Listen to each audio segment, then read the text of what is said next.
Hello everyone, welcome back to Car Fix. I'm here with another quick one today. I've moved house, or moving house. This is my new living room, and as you can see, the old furniture has got, where it's been, has got millions of indentations in the carpet. So my goal is today is to try and get rid of them. So I thought I'd bring you along for the ride. I've seen some places say ice cubes, some places say an iron. So we're going to go with the iron. Here I've got a damp kitchen towel, and I've got my iron. What you want is the steam. Steamy. Woo! So apparently you just steam the hole to death. Ooh. Looks like a good Halloween night. We are in October. Give it a quick iron, and let's see if the heat brings the pile of the carpet back out.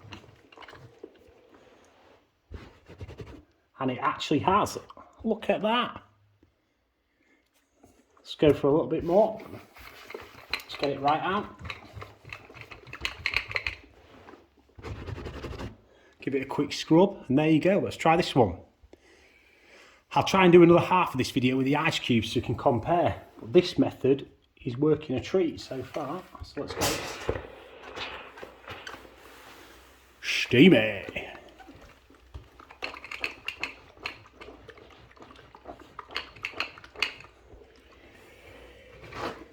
There we have it. Look at that.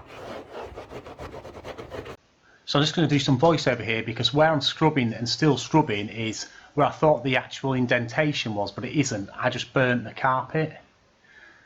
So always make sure your iron is on the tea towel, and this won't happen, and the method works absolutely wonderfully.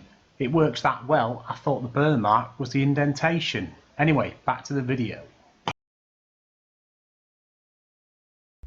Beautiful. So there you go. Works a treat. Why bother messing about with the ice cubes and leaving it overnight and all that lot when that works that quick? Anyway, that's the end of the video. You know how to do it now. So go and do it in your own house, and I'll see you on the next one. Peace.